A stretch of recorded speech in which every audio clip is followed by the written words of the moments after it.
Hi guys, तो आज अपन देखते हैं chapter first of business study, जो कि है अपना nature and significance of management. तो आज मैं आप सबको पढ़ाने वाला हूँ चैप्टर फर्स्ट बिजनेस स्टडी का, जो कि अपना मैनेजमेंट से रिलेटेड है। तो मैं आपको ये चैप्टर वन शॉट वीडियो के अंदर कवर करूँगा।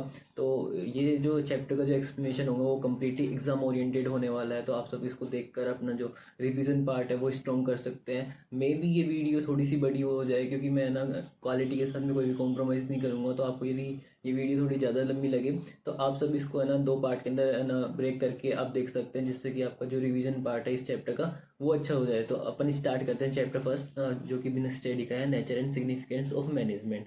तो सबसे पहले बात आती है कि मैनेजमेंट होता क्या है। तो बेसिकली क्या होता है कि हमारे पास में कोई भी जो ऑर्गेनाइजेशन होती है, ठीक है, ये कोई भी ऑर्गेनाइजेशन होता है उसके कुछ ना कुछ गोल्स होते हैं, उसके कुछ ना कुछ गोल्स होते हैं कि उसको क्या गोल्स होते हैं, कुछ ऑब्जेक्टिव होते हैं। जैसे कि उसको कुछ प्रॉफिट कमाना है, उसको कितना प्रॉफिट कमाना है, उसको कितनी सेल करनी है, उसको कितना टर्नओवर करना है। तो ये सारे जो ऑब्जेक्टिव्स होते हैं जो कि एक ऑर्गेनाइजेशन के होते हैं, वो ऐसे अचीव नहीं कर लेती, बाई चांस अचीव नहीं कर लेती। उसके पीछे एक डेलिब्रेटेड प्रोसेस यूज होती है, और उसी डेलिब्रेटेड प्रोसेस को अपन क्या बोलते हैं, मैनेजमेंट। और अच्छे से समझने के लिए मैं बताता हूँ, मैनेजमेंट कोई भी काम करने का जो तरीका होता है, ठीक है, कोई भी काम करने का जो तरीका होता है उसको अपन क्या कहते हैं, मैनेजमेंट कहते हैं। ठीक है, कोई भी काम करने का जो तरीका होता है उसको अपन मैनेजमेंट कहते हैं। जैसे कि अब मेरे को पढ़ाना है, तो मेरे को पता है कि मेरे को है ना आपको पीपीटी तैयार करनी है, फिर उसके ऊपर मेरे को एडिटिंग करनी है, उसके साथ मेरे को अच्छा एक्सप्लेनेशन देना है। तो ये एक प्रोसेस यूज हो रही है, तो इसी को भी मैं अपन मैनेजमेंट बोल सकते हैं। ठीक है, तो मैनेजमेंट का मतलब क्या होता है, किसी भी काम करने के तरीके को अपन क्या कहते हैं, मैनेजमेंट बोलते हैं। अब इसकी परफेक्ट डेफिनेशन क्या है कि यदि क्वेश्चन आता है what is the definition of management, या what do you understand by management,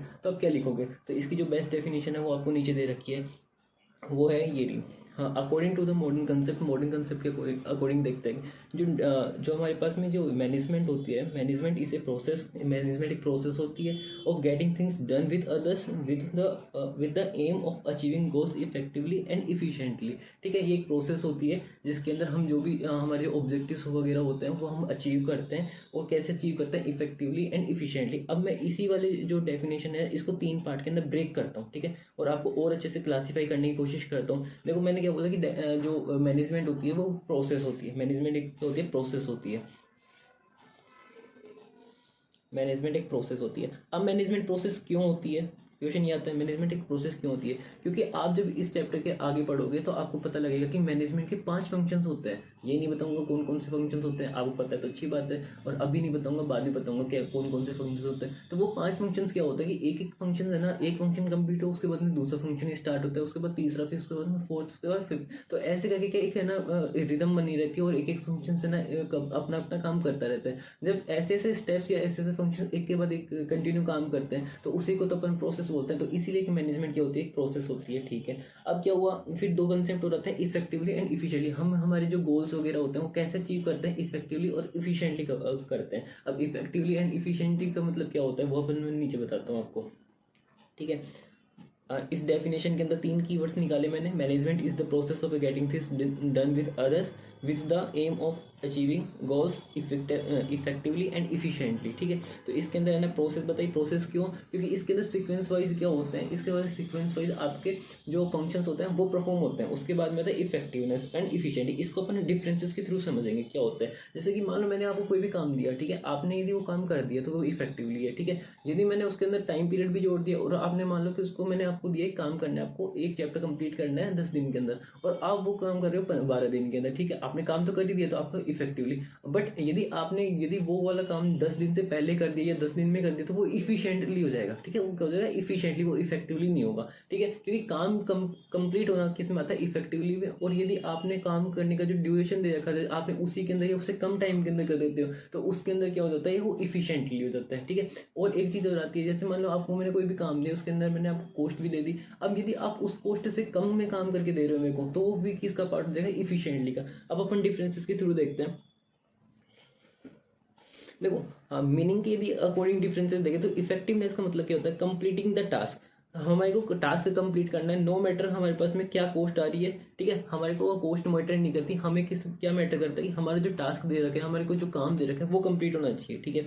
objective क्या होता है इफेक्टिवनेस का, कि हमें एंड रिजल्ट पे फोकस करना था, हमारा काम होना चाहिए, ठीक है। तो हमारा जो एंड रिजल्ट होता है वो इसका ऑब्जेक्टिव होता है, किसका, इफेक्टिवनेस का, ठीक है। मेन कंसिडरेशन क्या होता है इसके अंदर, मेन चीज हमारे क्या लेते हैं कि हमारा बेसिकली काम कंप्लीट होना चाहिए, कैसे भी काम कंप्लीट हो। तो इसके अंदर हम ये लेते हैं डूइंग द राइट टास्क, ठीक है। राइट टास्क जो भी हम टारगेट दे रखा था, गिवन टास्क दे रखा था, गिवन वर्क दे रखा था, वो कंप्लीट होना चाहिए। इफिशियंसी आती है। अब इफिशियंसी में क्या होता है, तो इफिशियंसी के अंदर क्या, कंप्लीटिंग द टास्क कंप्लीट होना चाहिए, बट किसके साथ में, मिनिमम कॉस्ट के साथ में, किसके साथ में, मिनिमम कॉस्ट के साथ में। ये कीवर्ड भी है कि मिनिमम कॉस्ट के साथ में है ना कोई भी काम कंप्लीट होता है तो उसको अपन क्या बोलते हैं, तो इसको अपन बोलते हैं इफिशियंसी, ठीक है। और उसके बाद में क्या आता है, ऑप्टिमम यूटिलाइजेशन, हमारे पास जो भी रिसोर्सेज है उसके हम है ना अच्छे से यूटिलाइजेशन करें। उसके साथ में हमारा क्या होगा कि हमारा काम कंप्लीट होता है तो उसको अपन क्या बोलते हैं, इफिशियंसी बोलते हैं, ठीक है। इसका ऑब्जेक्टिव क्या होता है, इसका ऑब्जेक्टिव, अब ये देखो कि मैंने बताया कि इसके अंदर हम कम कॉस्ट के अंदर काम करके दे देते हैं, तो कम कॉस्ट से हमें क्या बेनिफिट होगा, कॉस्ट बेनिफिट एनालिसिस निकाल सकते हैं, तो इसका ऑब्जेक्टिव ये हो जाएगा, ठीक है। अब मेन कंसिडरेशन इसके अंदर क्या होता है, इसके अंदर भी हमें काम कंप्लीट करके करना होता है, बट इसके अंदर हम राइट वे के अंदर करते हैं। उसके अंदर राइट वे नहीं था, उसके अंदर डूइंग द राइट टास्क, इसके अंदर देखो डूइंग द राइट टास्क था, इसके अंदर क्या है, doing the right task in the right way. Right way के अंदर अपन जो भी अपना काम कंप्लीट कर सकते हैं वो कौन सा होगा, इफिशिएंसी वाला पार्ट हो गया, ठीक है। तो आपको मैंने एक जो अभी मैनेजमेंट की जो प्रोसेस एक डेफिनेशन बताई थी, उसमें 3 वर्ड्स थे जो मोस्ट इंपॉर्टेंट थे। एक तो प्रोसेस थी, तो मैंने प्रोसेस का मतलब बताया क्योंकि क्यों मैनेजमेंट एक प्रोसेस होती है, ठीक है। और क्यों हम जो गोल्स हैं वो इफेक्टिवली और इफिशिएंटली उसको अचीव करते हैं, तो इसके अंदर क्या डिफरेंसेस थे वो भी मैंने आपको बता दिए, ठीक है। एक इंपॉर्टेंट चीज आती है कि एक कीवर्ड हो रहा था कि मैनेजमेंट है ना, मतलब कि मैनेजमेंट के अंदर एक कॉइन के ना दो साइडेड होते हैं, तो ये है ना कौन सा जो कॉन्सेप्ट है वो रिप्रेजेंट करता है। तो एक जो मैनेजमेंट होते हैं उसको हम एक कॉइन कंसीडर करते हैं, उसको 2 साइडेड कौन सा होता है, एक तो होता है इफेक्टिवनेस और एक होता है अपनी इफिशियंसी। तो ये याद रखना, ठीक है। ये मैंने आपको हाईलाइट भी कर रखा है, effectiveness and efficiency are the 2 sided of the same coin, one with other is no use, ठीक है।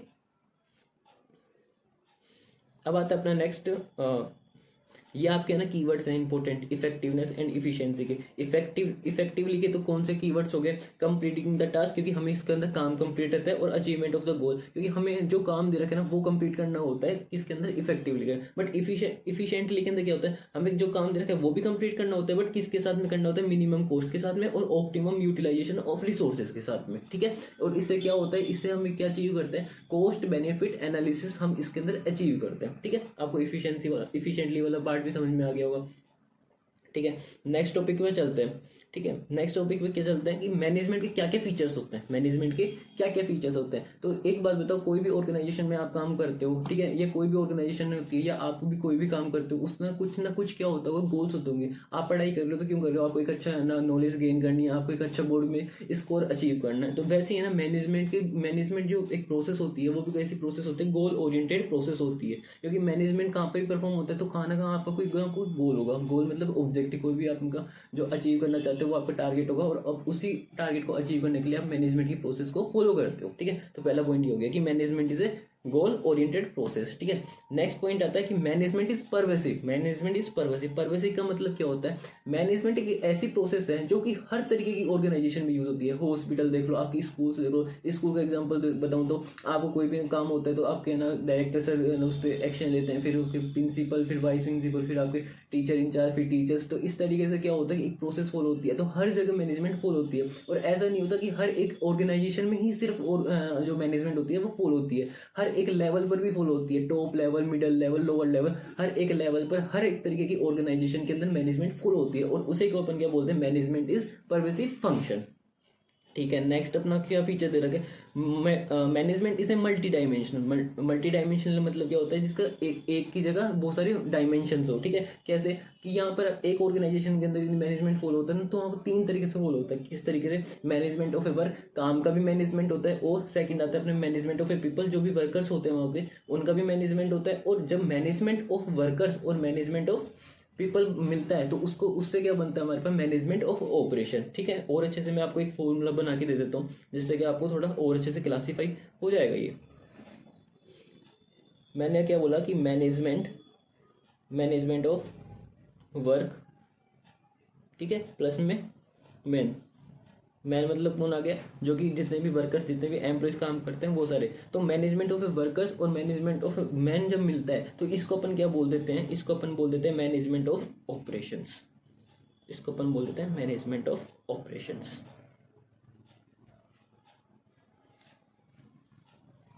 ठीक है, इतना पार्ट आपको समझ में आ गया होगा।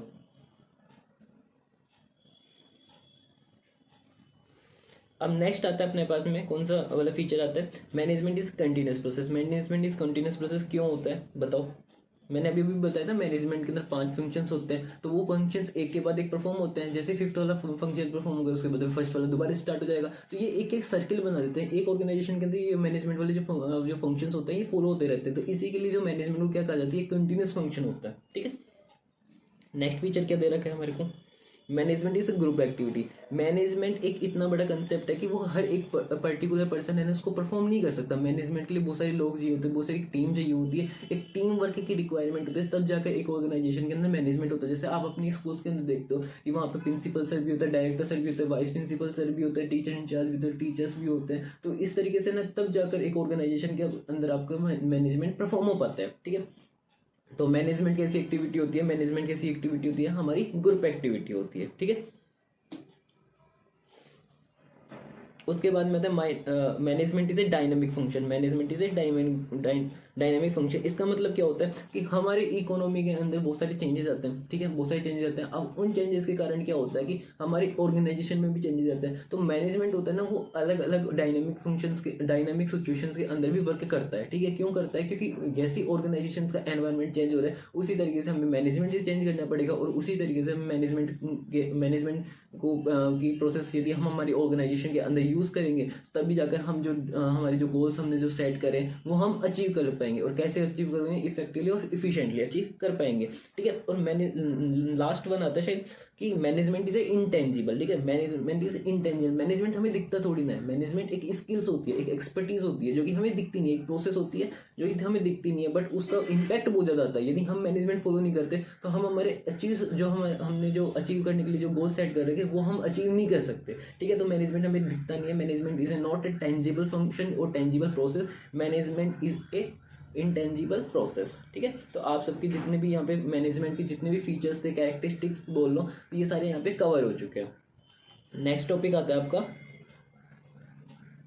Objectives of A management. देखो मैनेजमेंट के क्या ऑब्जेक्टिव होते हैं, मैंने बताया कि मैनेजमेंट का बेसिक ऑब्जेक्टिव क्या होता है कि उनको गोल्स अचीव करने होते हैं। ठीक है, बट और क्लासीफाई करके बता रहे हैं कि मैनेजमेंट के कितने तरीके के ऑब्जेक्टिव्स होते हैं। ठीक है, तो बेसिकली ना 3 तरीके के ऑब्जेक्टिव होते हैं, organisational objective, social objective, personal objective. तो ऑर्गेनाइजेशनल ऑब्जेक्टिव्स कौन से ऑब्जेक्टिव्स होंगे, जो कि ऑर्गेनाइजेशन से रिलेटेड होंगे, जो कि कोर ऑर्गेनाइजेशन से रिलेटेड ऑब्जेक्टिव होंगे, वो ऑर्गेनाइजेशनल ऑब्जेक्टिव होंगे।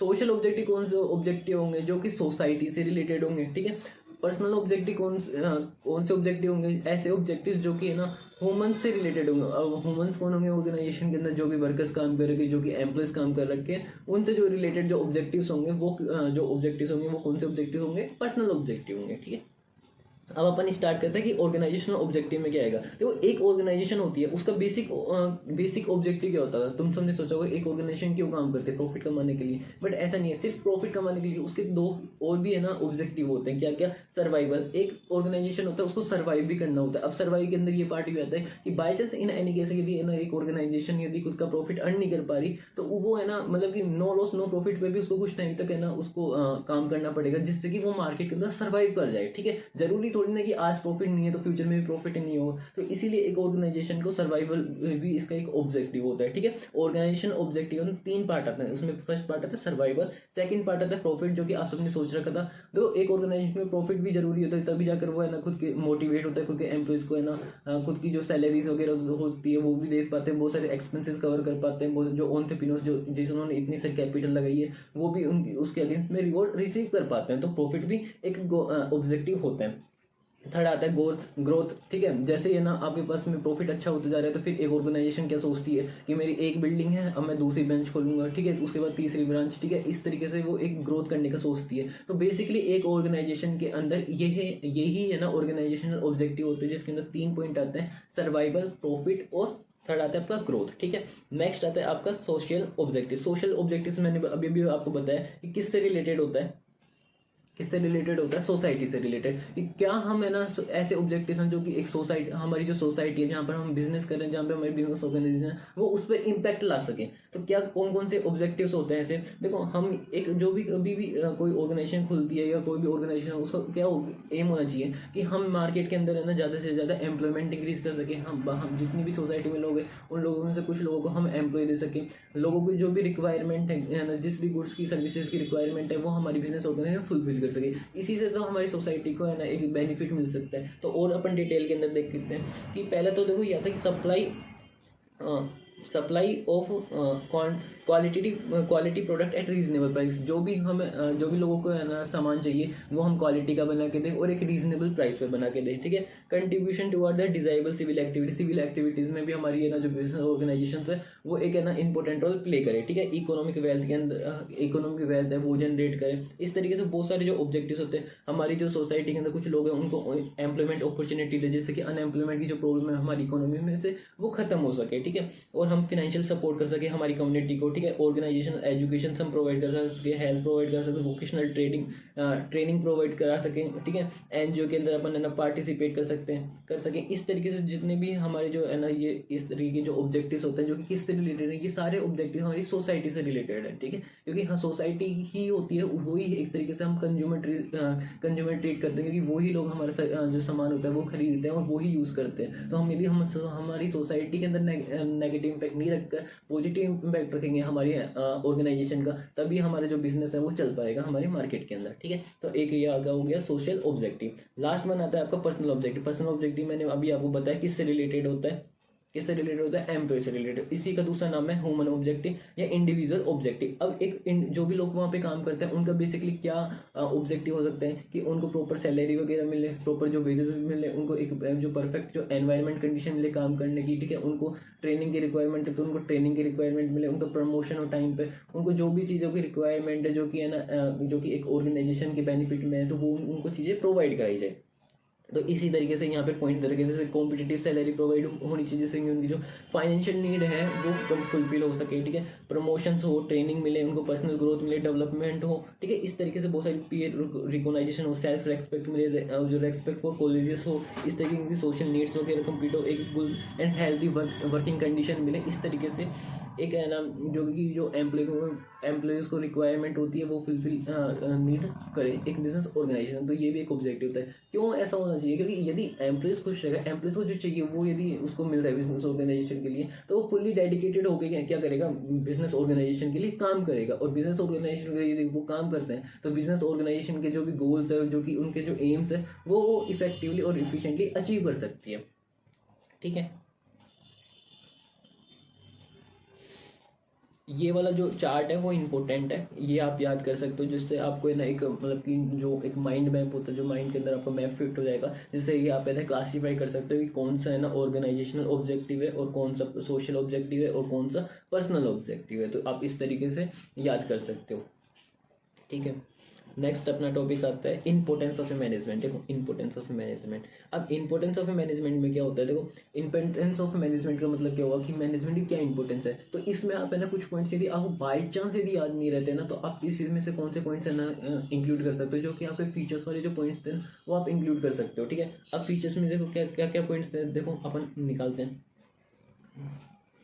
फर्स्ट पॉइंट आता है कि management have to achieve in management helps in achieving group goal, ठीक है। Management help in achieving group goal, इसका मतलब क्या हुआ कि मैनेजमेंट क्या होती है कि जो ग्रुप गोल बनाया जाता है एक मैनेजमेंट के अंदर, उसको हम अचीव करते हैं, तो यहाँ से अपन ने एक फंक्शन पढ़ा था ना मैनेजमेंट के अंदर कि management is A group activity, तो वहां से आपने रिलेट कर लिया इस पॉइंट को, वहां से आपने निकाल दिया, ठीक है।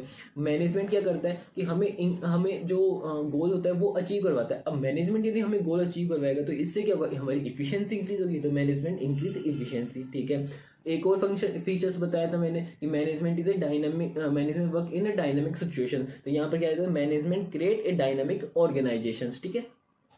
ये हो गया management help in achieving personal objective. Management क्या होता है, जो कि ऑर्गेनाइजेशन के अंदर जो ग्रुप गोल्स होते हैं, जो कि एक पूरी ऑर्गेनाइजेशन का होता है, वो तो हम अचीव कर सकते हैं, बट जो पर्सनल ऑब्जेक्टिव्स होते हैं जैसे जो कि एम्प्लॉयज के होते हैं, वो भी हम मैनेजमेंट के थ्रू अचीव कर सकते हैं, ठीक है। नेक्स्ट आता है आपका management help in development of a society. अभी अपन ने सोशल ऑब्जेक्टिव पढ़े थे। तो मैनेजमेंट क्या होता है कि एक ऑर्गेनाइजेशन को क्या हेल्प करता है कि वो खुद की जो सोसाइटी है उसके ऑब्जेक्टिव्स फुलफिल करे। अब यदि सोशल ऑब्जेक्टिव फुलफिल होंगे एक बिजनेस ऑर्गेनाइजेशन का, तो उससे क्या होगी, सोसाइटी का भी डेवलपमेंट होगा बिजनेस ऑर्गेनाइजेशन के साथ में। ठीक है, ये इनकी इंपॉर्टेंस थी। ठीक है, अब आता है नेक्स्ट टॉपिक अपना क्या, नेचर ऑफ मैनेजमेंट। ठीक है, नेचर ऑफ मैनेजमेंट। हाईलाइटर का कलर थोड़ा सा चेंज कर लेता हूँ जिससे आपको थोड़ा सा अच्छा लगे। ठीक है, मैनेजमेंट एज साइंस। ठीक है, अब है ना मैनेजमेंट के क्या नेचर है। ठीक है, तो मैनेजमेंट के ना बेसिकली अपन 3 नेचर पढ़ते हैं, management as a science, management as a art, management as a profession. ठीक है, तो मैनेजमेंट एज ए साइंस के अंदर अपन क्या पढ़ते हैं कि मैनेजमेंट साइंस क्यों है। ठीक है, या साइंस है या नहीं है, ये अपन पढ़ते हैं मैनेजमेंट एज ए साइंस के अंदर। तो मैंने इसके अंदर फर्स्ट पॉइंट आता है सिस्टमेटिक बॉडी ऑफ नॉलेज। ठीक है, यदि हमें साइंस पढ़नी है, साइंस का हमें नॉलेज चाहिए, तो हमें है ना अच्छी बुक्स पढ़नी पड़ती है, एक अच्छी ऑर्गेनाइजेशन से हमें नॉलेज रिसीव करना पड़ता है। तो वैसे ही है ना मैनेजमेंट के लिए भी हमें ना बहुत सारे नॉलेज रिसीव करना पड़ता है। तो इस पॉइंट से ये कंसीडर होता है कि ये वाला जो फीचर क्या बताता है कि मैनेजमेंट जो साइंस है वो प्रेजेंट है किसके अंदर, मैनेजमेंट के अंदर। ठीक है, नेक्स्ट पॉइंट आता है आपका principle are based on experiments. Principles are based on experiment. इसका मतलब क्या हुआ कि जितने भी आप साइंस पढ़ोगे आपकी है ना 10th क्लास तक, तो उसके अंदर बहुत सारे है ना आपके रूल्स चलते होंगे, जैसे ओम्स लॉ हो गया, बहुत सारे है ना आपके लॉ चलते होंगे, बहुत सारे रूल्स चलते होंगे। तो वो क्या होता है कि बहुत सारे एक्सपेरिमेंट पर बेस होते हैं। ठीक है, बहुत सारे एक्सपेरिमेंट पर बेस होते हैं। बट क्या होता है मैनेजमेंट के अंदर कुछ जो लॉ रूल्स वगैरह होते हैं जो कि आप नेक्स्ट चैप्टर में पढ़ोगे, तो वो क्या होता है कि सारे के सारे है ना एक्सपेरिमेंट पे बेस नहीं होते, कुछ कुछ है ना जो रैंडमली भी बना लिए जाते हैं क्योंकि खुद का जो डायनामिक सिचुएशन को देखकर। तो इससे क्या पता लगता है सेकंड पॉइंट से कि जो ये वाला फीचर है ना, कौन सा वाला feature, principle are based on the experiment. तो ये वाला फीचर से क्या बताता है कि ये वाला जो बताता है कि साइंस है ना पार्शियली प्रेजेंट है किसके अंदर, मैनेजमेंट के अंदर। किसके अंदर, मैनेजमेंट के अंदर।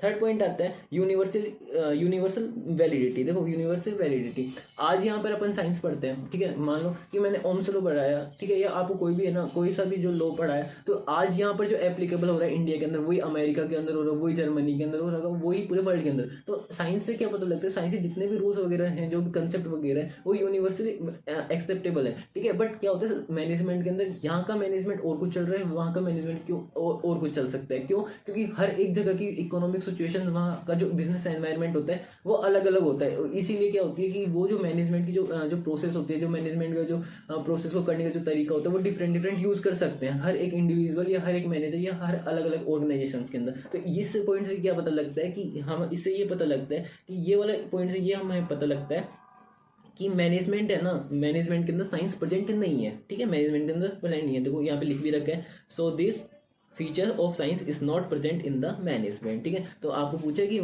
Explain the management as a science nature, तो आपको ये 3 पॉइंट बताने हैं, systematic body of knowledge, principle of based on experiment and universal validity. और इन तीनों के पॉइंट के अकॉर्डिंग आपको बताना कि मैनेजमेंट के अंदर साइंस है या नहीं है, या पार्शियल साइंस है। ठीक है, तो पहला पॉइंट आपका क्लियर हो कि पहला जो नेचर बता रखा था साइंस को अपन जो मैनेजमेंट को अपन साइंस ट्रीट कर सकते हैं नहीं कर सकते, तो आप उसको अंदर आपको ये एक्सप्लेन करना है। ठीक है, नेक्स्ट आता है आपका management as a art. Management as a art, ठीक है, तो मैनेजमेंट एज ए आर्ट के अंदर फर्स्ट पॉइंट क्या आता है हमारे पास में, systematic body of knowledge and existence of A theoretical knowledge. देखो कोई भी आर्ट होती है, कोई भी जो कला होती है, उसके लिए हमें थ्योरेटिकल नॉलेज लेना जरूरी होता है कि थ्योरेटिकल नॉलेज से हमें उसका जो एक बोल सकते हैं माइंड मैप क्रिएट हो जाता है कि हमें कोई भी चीज़ कैसे करनी है, तो वो हमें पता लगती है किससे, थ्योरेटिकल नॉलेज से। तो वैसे ही हमें क्या होता है कि मैनेजमेंट को यदि हम परफॉर्म करना चाहते हैं, कोई भी मैनेजर होता है, उसको कोई किसी भी बिजनेस ऑर्गेनाइजेशन में काम करना है, मैनेजमेंट की प्रोसेस अच्छे से फॉलो करवानी है, तो उसको बेसिकली है ना उसको थ्योरेटिकल नॉलेज होना चाहिए। तो इससे क्या पता लगता है कि मैनेजमेंट के अंदर आर्ट इंक्लूड है। ठीक है,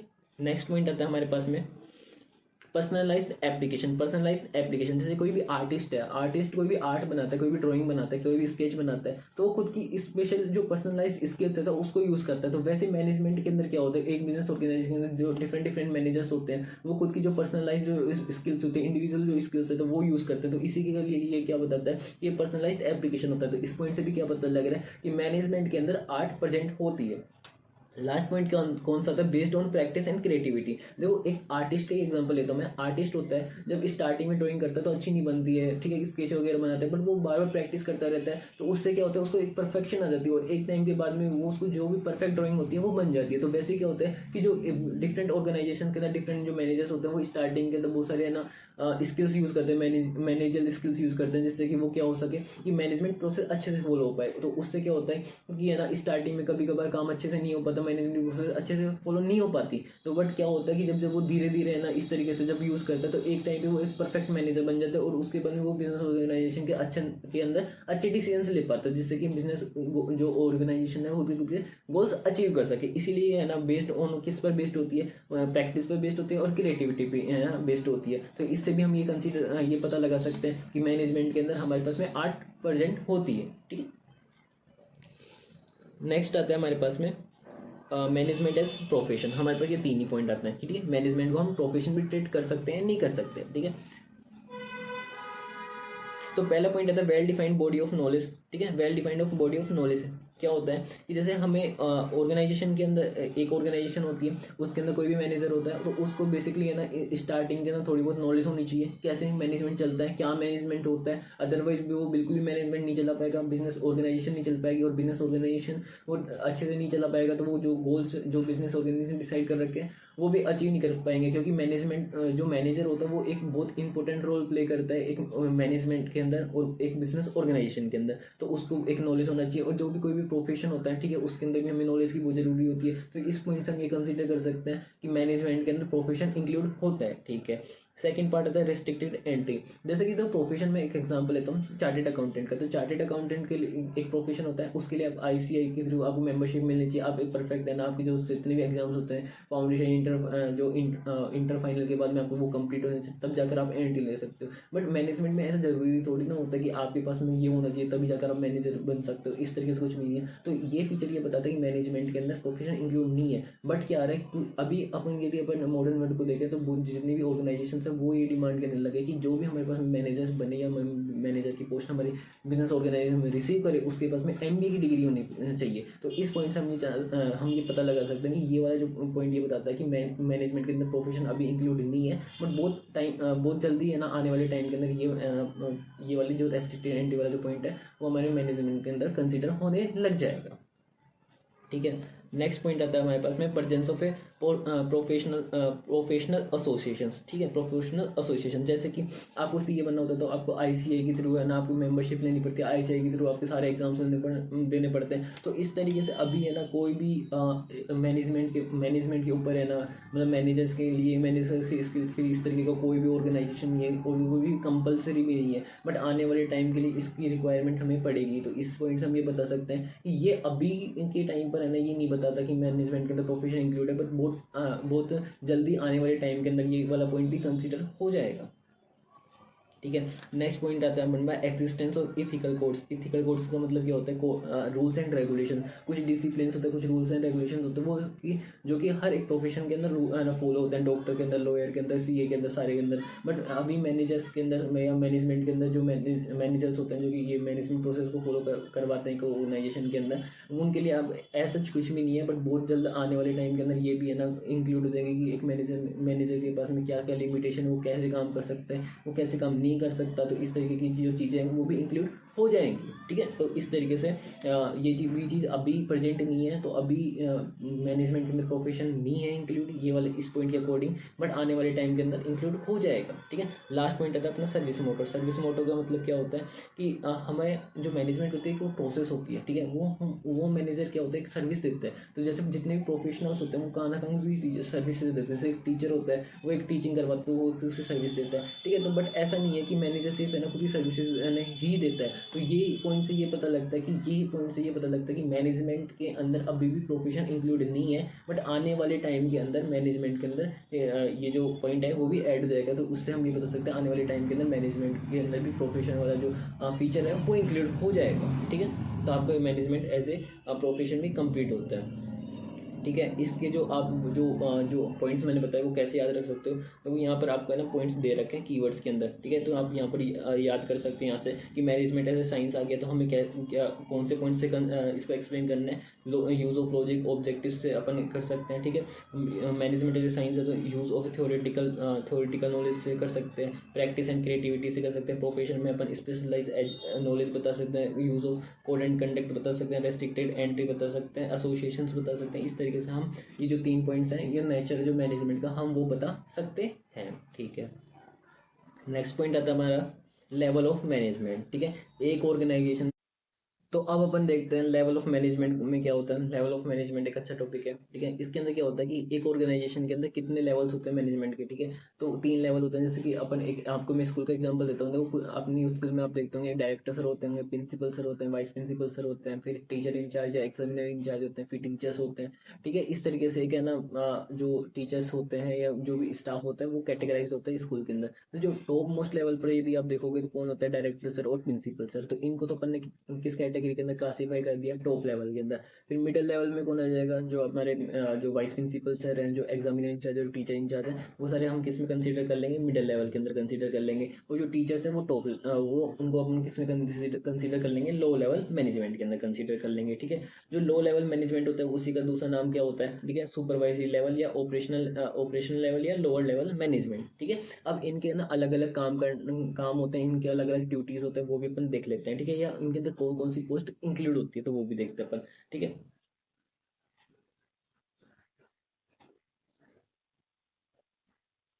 तो अपन देखते हैं, देखो टॉप लेवल मैनेजमेंट, ठीक है। टॉप लेवल जो मैनेजमेंट होता है उनके अंदर कौन कौन सी पोस्ट इंक्लूड होती है एक ऑर्गेनाइजेशन में। जो चेयरमैन होते हैं वो भी टॉप लेवल मैनेजमेंट में होते हैं, बोर्ड ऑफ डायरेक्टर्स हो गए, मैनेजिंग डायरेक्टर हो गया, जनरल मैनेजर हो गया, प्रेसिडेंट हो गया, vice president, chief executive officer जिसको अपन सीईओ बोलते हैं, चीफ फाइनेंशियल ऑफिसर हो गया जिसको सीएफओ बोलते हैं, चीफ ऑपरेटिंग ऑफिसर हो गया जिसको सीओओ बोलते हैं। तो ये सारी जो पोस्ट होती है वो किसके इंक्लूड होती है, ये किसके अंदर इंक्लूड होती है, टॉप लेवल मैनेजमेंट के अंदर। अब इनके काम क्या होते हैं, ठीक है, इनके काम क्या होते हैं वो भी मैं बताता हूँ आपको। तो देखो इनका काम क्या होता है, determining the objective of the enterprises. कोई भी बिजनेस ऑर्गेनाइजेशन होती है, कोई भी ऑर्गेनाइजेशन है, तो उसके जो भी गोल्स है, उसके जो भी ऑब्जेक्टिव है, कौन डिसाइड करता है, टॉप लेवल मैनेजमेंट करता है, ठीक है, टॉप लेवल मैनेजमेंट करता है, ठीक है। उसके बाद में और क्या होता है इनका काम, ठीक है। उनकी ड्यूटीज ये होती है कि framing of plans and policies, वो जो प्लान्स और पॉलिसी होती है जो कि यहाँ एक ऑर्गेनाइजेशन के अंदर होती है, ठीक है, प्रेजेंट होती है, तो उसी को कौन बनाता है, उनको बनाने का काम कौन है, टॉप लेवल मैनेजमेंट करता है। बाकी लेवल वाले मैनेजमेंट इसके अंदर इंटरफेयर नहीं कर सकते हैं, ठीक है।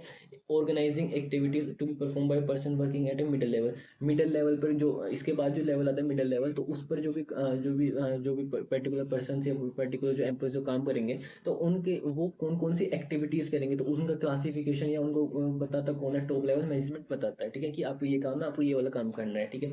और क्या काम करते हैं, assembling the old sources such as finance and fix. जो भी एक ऑर्गेनाइजेशन के अंदर ना जो भी काम होता है, जैसे प्रोडक्शन से रिलेटेड या सर्विस जनरेटर से रिलेटेड, तो जो भी रिसोर्स की नीड होती है एक ऑर्गेनाइजेशन के एम्प्लॉयज को, वो भी कौन प्रोवाइड करवाता है, टॉप लेवल मैनेजमेंट प्रोवाइड करवाता है, ठीक है। और क्या होते हैं इनके फंक्शन, और क्या उनकी ड्यूटीज होती है, responsible for the welfare and the survival of the organisation के वेलफेयर के लिए और उसके सर्वाइवल के लिए। ये दोनों मैंने आपको बताया था कि जो सर्वाइवल होता है वो भी ऑब्जेक्टिव होता है, किसका ऑब्जेक्टिव होता है, ऑर्गेनाइजेशन का। तो इनके जो सर्वाइवल और वेलफेयर का जो कंसेप्ट होता है, जो कि एक ऑर्गेनाइजेशन रिक्वायर्ड होता है, तो इस पर भी कौन ध्यान देता है, ध्यान देता है, टॉप लेवल मैनेजमेंट ध्यान देता है, ठीक है। Liaison with the outside world for the example meeting government official. देखो जो कि एक और जो कंज्यूमर होता है या कस्टमर होता है, ठीक है, उसका रिलेशन किसके साथ में होता है, ऑर्गेनाइजेशन का। बट बिजनेस ऑर्गेनाइजेशन का यदि रिलेशन किसके साथ में है, आउटसाइड ऑफ द वर्ल्ड, इसके अंदर कौन कौन आता है, गवर्नमेंट आ जाती है, प्रोड्यूसर्स आ जाता है, ठीक है, मीडिया आ जाती है, ठीक है। तो ये सारी जो चीज़ें होती हैं, तो इनके साथ में कनेक्शन रखने का काम कौन करता है, टॉप लेवल मैनेजमेंट रखता है, ठीक है। अब आती है बात to integrate the diverse element and coordinate the activity. जितने भी जो एक्टिविटीज होती है, डिफरेंट एक्टिविटी, उनके अंदर एक है ना कोऑर्डिनेशन का काम कौन करता है, कोऑर्डिनेशन का काम कौन ध्यान ध्यान रखता है, ठीक है, वो रखता है टॉप लेवल मैनेजमेंट, ठीक है। Analysis the business environment and the implications. Business environment को कौन समझता है, कौन बिजनेस एनवायरनमेंट को देख कर चेंजेस को इम्प्लीमेंट करता है, तो इस तरीके के जो काम होते हैं वो सारे कौन करता है, टॉप लेवल मैनेजमेंट करते हैं, ठीक है। ये सारी जो जो ड्यूटीज़ थी वो किसकी थी, टॉप लेवल मैनेजमेंट के अंदर जितने भी जो पर्टिकुलर पर्सन या पर्टिकुलर एम्प्लॉयज होते थे उनका ये काम था, ठीक है। अब आता है अपना middle level management. Middle level management के अंदर कौन आता है, देखो मिडिल लेवल मैनेजमेंट के अंदर अपने आते हैं डिपार्टमेंट हेड, ठीक है। परचेज डिपार्टमेंट हो गया हेड, सेल्स डिपार्टमेंट हो गया, ठीक है, सेल्स डिपार्टमेंट के हेड हो गया, फाइनेंशियल फाइनेंस मैनेजर हो गया, मार्केटिंग मैनेजर हो गया, प्लांट सुपरिटेंडेंट हो गया। तो इस तरीके की जो भी लोग होते हैं ना वो किसके अंदर कंसिडर किए जाते हैं, मिडिल लेवल मैनेजमेंट के अंदर काम करे जाते हैं, ठीक है। अब इनका बेसिक काम क्या होता है, देखो बेसिक काम जैसे कि है ना मिडिल टॉप लेवल में इतनी सारी ड्यूटीज थी, बट उनका जो मेन काम था ना वो क्या था, ऑब्जेक्टिव को डिसाइड करना और प्लान्स को बताना, ठीक है। बट प्लान्स वगैरह जो पॉलिसी वगैरह है जिनको इंप्लीमेंट कौन करेगा, तो इंप्लीमेंट करेगा उनको मिडिल लेवल मैनेजमेंट के जो भी पर्टिकुलर जो एम्प्लॉयज वगैरह है वो उनको इंप्लीमेंट करते हैं, ठीक है। और इसके अंदर फंक्शंस बता रखे हैं कि मिडिल लेवल जो मैनेजमेंट के जो एम्प्लॉयज होते हैं उनके क्या फंक्शंस होते हैं। तो फर्स्ट दे रहे interpretation of a policy framed by the top level management to lower level, ठीक है।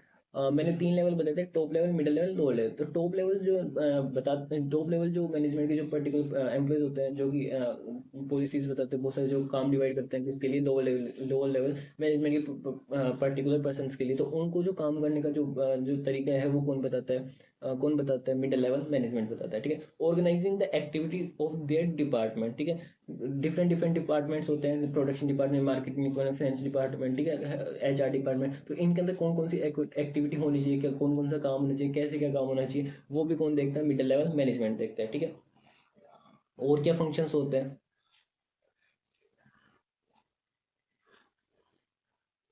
Finding out the recruiting and selection and appointmenting their employees. देखो किसी भी डिपार्टमेंट के अंदर यदि उन लोगों की जरूरत है, एम्प्लॉयज की रिक्वायरमेंट है, तो इस तरीके की जो रिक्वायरमेंट है वो कौन फाइंड करता है, मिडिल लेवल मैनेजमेंट करता है, ठीक है।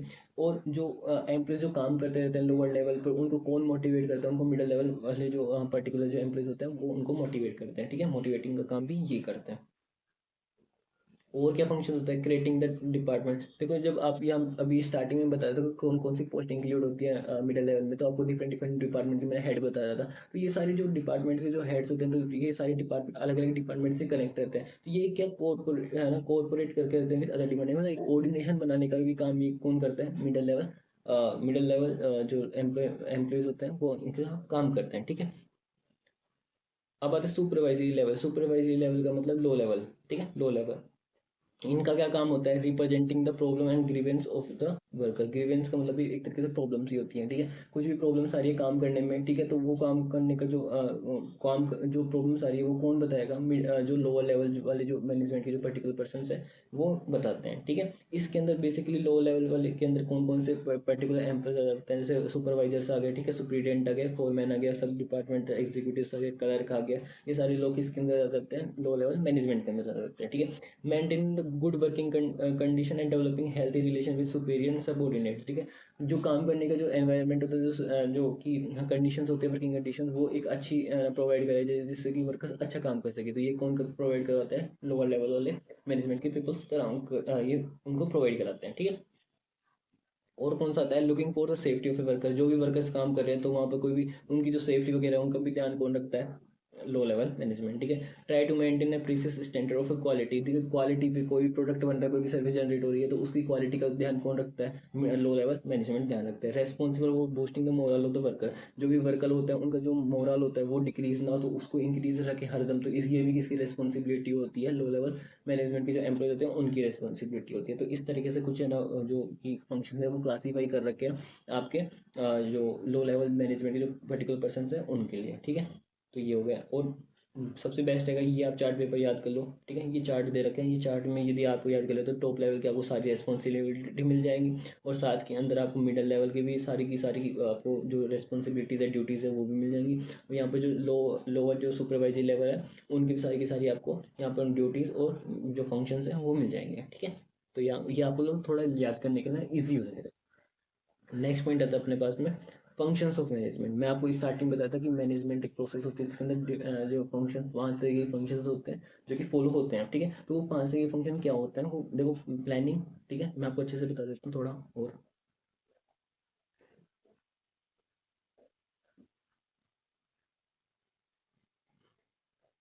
जो प्लानिंग होती है ना, प्लानिंग होती है,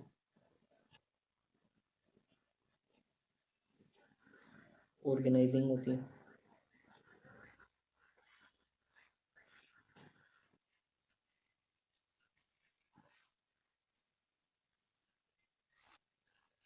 स्टाफिंग होती है, डायरेक्टिंग होती है,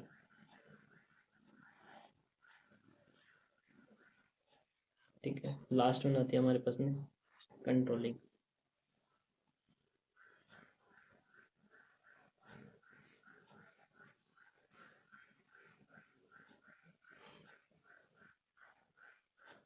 ठीक है, कंट्रोलिंग। तो ये 5 फंक्शंस होते हैं मैनेजमेंट के, तो ये स्टेप बाय स्टेप फॉलो होते हैं, इसीलिए मैनेजमेंट को हम क्या बोलते हैं, प्रोसेस बोलते हैं। तो ये 5 फंक्शंस अपन देख लेते हैं क्या क्या होते हैं, ठीक है। तो फर्स्ट तो देखते हैं अपना प्लानिंग। तो प्लानिंग क्या होता है, कोई भी काम अपन यदि स्टार्टिंग के अंदर सोचते हैं कि हम स्टार्टिंग के अंदर ये भी हम प्लान बना लेते हैं कि हाँ ये चीज़ हमें अचीव करनी, तो हम प्लानिंग होती है। जैसे कि आप सब ने डिसाइड कर रखा होगा कि आपकी 12th के अंदर जो बोर्ड्स एग्जाम है उसके अंदर आपको कितने मार्क्स अचीव करने हैं। तो मार्क्स वगैरह अचीव कब होंगे, जब आपको बोर्ड का रिजल्ट आएगा तब होगा। बट आपने स्टार्टिंग के अंदर एडवांस के अंदर थिंक कर रखा है ना, तो यही क्या हो जाता है, प्लानिंग होती है, ठीक है। ऑर्गेनाइजिंग होती है। ऑर्गेनाइजिंग के अंदर क्या होता है कि आपको जो डिपार्टमेंट्स होते हैं या जितने भी एम्प्लॉयज होते हैं वो खुद खुद का काम को देखते हैं कि कैसे हमें क्या काम करना है, कौन कौन किसको रिपोर्ट करेगा, कौन किसके अंडर काम करेगा, कैसे हमें कहना कि जो मैनेजर्स हैं या कैसे जो हमारे जो अपर लेवल पे मैनेजमेंट है उनसे कैसे कि हमें क्या कैसे किस तरीके से हमें खुद का रिलेशन बनाना है, ठीक है। इस तरीके से सारी सारी चीज़ें हम कंसिडर करते हैं, ठीक है। फिर आता है स्टाफिंग। स्टाफिंग के अंदर क्या होता है कि जब हमें रिक्रूटमेंट की रिक्वायरमेंट होती है तो हम रिक्रूटमेंट करते हैं एम्प्लॉयज़ का, ठीक है। सिलेक्शन करते हैं कि किसको सिलेक्ट करना है, किसको सिलेक्ट नहीं करना है। तो इस तरीके से जो जितने भी कंपोनेंट्स आते हैं वो स्टाफिंग के अंदर कंसिडर हो जाते हैं। फिर डायरेक्टिंग आता है। डायरेक्टिंग के अंदर क्या होता है कि एम्प्लॉयज़ को हम रिक्रूट करने के बाद में उनको मोटिवेट करते हैं, उनको सुपरवाइज करते हैं, ठीक है। क्योंकि मोटिवेट करना भी हमें ज़रूरी होता है, उनके साथ में एक इफेक्टिव कम्युनिकेशन करना होता है, तो वो किसके अंदर कंसिडर हो जाता है, डायरेक्टिंग के अंदर कंसिडर हो जाता है। फिर लास्ट में आता है कंट्रोलिंग। कंट्रोलिंग में क्या होता है कि हमने कुछ है ना स्टार्टिंग के अंदर प्लानिंग के अंदर कुछ ऑब्जेक्टिव डिसाइड करते हैं, तो कंट्रोलिंग में हम ये देखते हैं कि हमारे जो उसके अकॉर्डिंग कितना क्या वर्क चल रहा है, हम अचीव कर पा रहे हैं नहीं कर पा रहे, ये कहाँ पर हमारे पास में कमी हो रही है, और कमी रह रही है तो हम उसको कैसे हम सही कर सकते हैं, ये सारी चीज़ें हम कहाँ चेक करते हैं, कंट्रोलिंग के अंदर चेंज करते हैं, ठीक है। अब लास्ट इंपॉर्टेंट आपका आता है कोऑर्डिनेशन, वेरी वेरी इंपॉर्टेंट, ठीक है। Coordination is very very important. यहाँ से क्वेश्चन आने के 99% चांस रहते हैं कि इस चैप्टर में से यहाँ से क्वेश्चन आते हैं। तो कोऑर्डिनेशन क्या होता है, तो कोऑर्डिनेशन भी एक फंक्शन ही होता है, ठीक है। कोऑर्डिनेशन एक ऐसा फंक्शन होता है जो कि बाकी अभी जो मैंने आपको 5 फंक्शन बताए, planning, staffing, organising, controlling, directing, तो इन सबको बाइंड अप रखता है। कौन सा फंक्शन रखता है, कंट्रोलिंग रखता है। कंट्रोलिंग एक इंटीग्रेटेड फंक्शन होता है, ठीक है। कंट्रोलिंग इंटीग्रेटेड फंक्शन होता है। तो इसकी डेफिनेशन देखते हैं अपन। The process by which manages synchronisation the activity. देखो सिंक्रोनाइजेशन क्या है, इसका कीवर्ड है, कहाँ पे सिंक्रोनाइजेशन लिख दे, आंख बंद करके क्या कर देना, कोऑर्डिनेशन कर देना, ठीक है। The process by which manages synchronisation the activity of different department is known as coordination. Coordination is the force that bind all the functions of management. मैंने अभी बताया था मैनेजमेंट के जितने भी फंक्शंस होते हैं उसको कौन बाइंड अप रखता है, एक दूसरे से कौन कनेक्ट रखता है, कोऑर्डिनेशन कनेक्ट रखता है, ठीक है।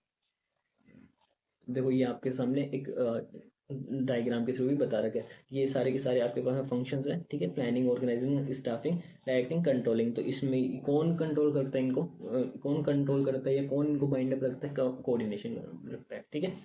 अब आते हैं एक मोस्ट इंपोर्टेंट क्वेश्चन आता है कि कोऑर्डिनेशन को हम एसेंस ऑफ मैनेजमेंट क्यों कहते हैं, कि मैनेजमेंट का सार क्यों कहा जाता है कोऑर्डिनेशन को, ठीक है। तो इसके अंदर 3 पॉइंट अपन इंक्लूड करते हैं। देखो पहला पॉइंट आता है कि management is needed to perform all the functions of management. Management एक ऑर्गेनाइजेशन के अंदर मैनेजमेंट के पांचों फंक्शंस को फॉलो करने के लिए, पांचों फंक्शंस का पांचों फंक्शंस है खुद का जो ड्यूटी, खुद का जो वर्क है, खुद की जो प्रोसेस है वो कंप्लीटली फॉलो होने के लिए किसकी रिक्वायरमेंट बढ़ती है, हमें कोऑर्डिनेशन की। क्योंकि कोऑर्डिनेशन ही ऐसी चीज है जो कि एक फंक्शन है जो कि किसको बाइंड अप रखता है, पांचों ही पांचों जो फंक्शंस हैं उनको बाइंड अप रखता है, ठीक है, एक दूसरे से जोड़ कर रखता है, ठीक है। नेक्स्ट पॉइंट आता है कि coordination required at the all the level, ठीक है। कोऑर्डिनेशन ऐसा नहीं है कि सिर्फ एक ही लेवल पे चाहिए, टॉप लेवल पर ही चाहिए या मिडिल लेवल पे या लोअर लेवल पे। मैनेजमेंट के 3 लेवल होते हैं, तो तीनों लेवल पे हमें कोऑर्डिनेशन की रिक्वायरमेंट होती है। विदाउट कोऑर्डिनेशन क्या हमारे पास में डिस्प्यूट्स अराइज हो जाते हैं ऑर्गेनाइजेशन के अंदर, और डिस्प्यूट्स अराइज हो जाएंगे तो वो एक हमारे ऑर्गेनाइजेशन के लिए नेगेटिव इंपैक्ट लेके आएगा, ठीक है। लास्ट पॉइंट होता है coordination is the most important function of an organisation. क्यों होता है, क्योंकि कोऑर्डिनेशन क्या होता है कि जितने भी फंक्शंस होते हैं उनको एक दूसरे से जोड़ के रखता है। उससे क्या होता है कि हर एक जो डिपार्टमेंट का व्यक्ति है वो हर एक डिपार्टमेंट के व्यक्ति से है ना जुड़ा रहता है, कि उसके अंदर क्या इंटीग्रेटेड होती है, फंक्शन जितने भी होते हैं वो इंटीग्रेटेड होते हैं। ग्रुप एक्टिविटीज के जो ग्रुप एक्टिविटी होती है वो जो प्रमोट होती है, और उससे क्या होता है एक ऑर्गेनाइजेशन खुद की जो ऑब्जेक्टिव्स है वो अचीव कर पाती है, ठीक है। तो इसलिए coordination most important function function माना जाता है एक ऑर्गेनाइजेशन के अंदर। तो ये सारे ये 3 पॉइंट आपको कंसिडर लिखने हैं। यदि क्वेश्चन आ जाता है कि coordination is the why coordination is the essence of management, ठीक है। एक चीज और आती है कि मैंने दो पॉइंट आता है, दो वर्ड आते हैं जिसके अंदर मोस्ट ऑफ जो स्टूडेंट्स होते हैं वो कंफ्यूज हो जाते हैं, तो मैं आपको क्लियर कर देता हूँ। वो आपके ना केस स्टडी से रिलेटेड है, ठीक है। एक आता है डेलिब्रेटेड,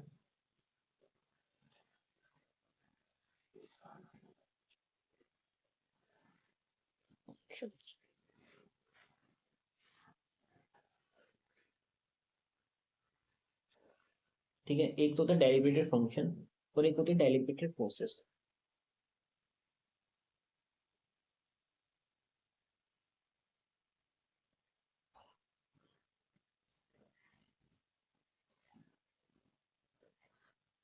देखो, यदि मैं आपको पूछता हूँ कि डेलिब्रेटेड फंक्शन क्या होता है, तो आपका दिमाग लगाएगा कि फंक्शन तो अंकित भैया ने 5 बताए थे, ठीक है। कौन कौन से? Planning, organising, staffing, directing and controlling. तो उसी के अंदर से होना चाहिए, बट नहीं, डेलिब्रेटेड फंक्शन इनमें से नहीं होता। और यदि मैं पूछूंगी डेलिब्रेटेड प्रोसेस क्या होती है, तो फिर आप दिमाग लगाने लग जाओगे। तो याद करो, जब मैंने आपको मैनेजमेंट का जब फर्स्ट पेज पढ़ा रहा था मैनेजमेंट के अंदर, तो मैंने बताया था कि मैनेजमेंट है ना, कोई भी ऑर्गेनाइजेशन होती है वो खुद का ऑब्जेक्ट ना बाई चांस अचीव नहीं करती, वो एक डेलिब्रेटेड प्रोसेस यूज करती है, और उसी डेलिब्रेटेड प्रोसेस को हम क्या कहते हैं? मैनेजमेंट। तो डेलिब्रेटेड प्रोसेस का मतलब तो क्या हो गया? मैनेजमेंट, ठीक है। क्या हो गया? मैनेजमेंट। और जो डेलिब्रेटेड फंक्शन होता है ना, उसका मतलब होता है कोऑर्डिनेशन, ठीक है, कोऑर्डिनेशन। तो कभी भी कंफ्यूज मत हो जाना इन दोनों पॉइंट में, क्योंकि ये केस स्टडी के अंदर आते ही आते हैं, ठीक है।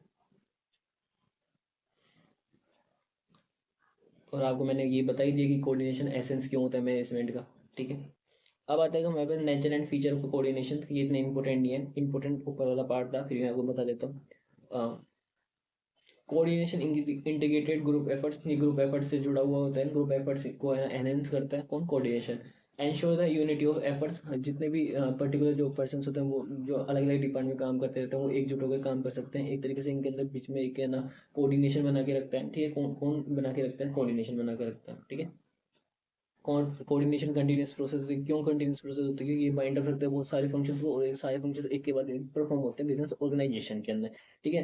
Coordination is a pervasive function. यदि मैनेजमेंट प्रेजेंट है, मैनेजमेंट में बताया था कि मैनेजमेंट का फीचर आता है मैनेजमेंट इज पर्वसिव। तो मैनेजमेंट यदि हर जगह प्रेजेंट है और हर एक लेवल पर प्रेजेंट है, तो उसके सारे पांचों के पांचों फंक्शन हर एक लेवल पर प्रेजेंट हो गए, हर जगह प्रेजेंट हो गए। और यदि पांचों के पांचों फंक्शन हर एक लेवल पर प्रेजेंट है, तो पांचों की पांच वो बाइंड अप रखने वाले जो फंक्शन है वो भी प्रेजेंट होगा। तो इसलिए जो कोऑर्डिनेशन है वो एक परवेसिव फंक्शन है, ठीक है। Coordination is the responsibility of all manager, ठीक है। कोऑर्डिनेशन हर एक मैनेजर की रेस्पॉन्सिबिलिटी है, क्योंकि कोऑर्डिनेशन से क्या होता है कि जितने भी फंक्शंस होते हैं वो बाइंड अप रहते हैं, और जितने भी जो एम्प्लॉय होते हैं वो एक दूसरे से जुड़े रहते हैं, ठीक है।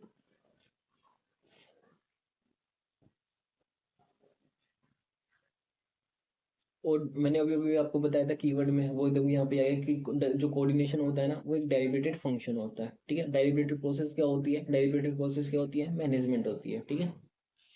अब आती है आपके पास में लास्ट, इंपॉर्टेंस ऑफ कोऑर्डिनेशन या नीड ऑफ कोऑर्डिनेशन, हमें क्यों नीड होती है या क्या इंपॉर्टेंस है कोऑर्डिनेशन की। देखो, growth in size, growth in size का मतलब कि कोई भी ऑर्गेनाइजेशन होती है उसे खुद की क्या नीड्स होती है, खुद की ऑब्जेक्टिव्स होते हैं, तो उनको परफॉर्म करने के लिए हमें मैनेजमेंट की रिक्वायरमेंट होती है। और मैनेजमेंट की रिक्वायरमेंट खुद नहीं होने के कारण उसके पांच क्या होते हैं? फंक्शन। 5 फंक्शंस को फॉलो करना पड़ता है, और पांचों फंक्शंस को एक साथ फॉलो करना पड़ता है, और उनको कौन बाइंड करते हैं, कौन कंट्रोल करता है? तो वो करता है हमारा कोऑर्डिनेशन, ठीक है।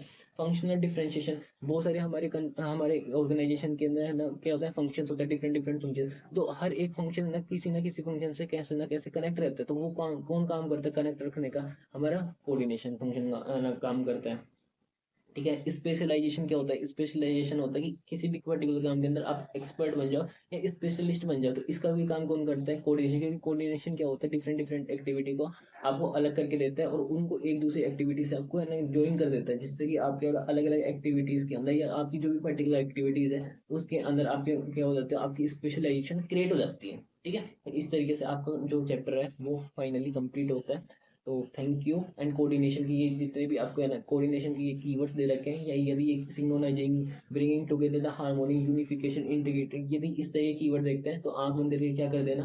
क्या कर देना? कोऑर्डिनेशन कर देना, ठीक है। और आपको थैंक यू। फाइनली आपको अपना जो चैप्टर फर्स्ट है वो कंप्लीट हो गया। यदि आपको ये इस चैप्टर के 2 या 3 पेजेस के अंदर शॉर्ट नोट्स चाहिए हो तो आप मेरे को है ना कमेंट बॉक्स में बता सकते हैं। मैं आपको 2 या 3 पेज के अंदर इस पूरे चैप्टर के शॉर्ट नोट्स प्रोवाइड करा दूंगा, जो कि एग्जाम टाइम में बहुत ज़्यादा हेल्प करेंगे। थैंक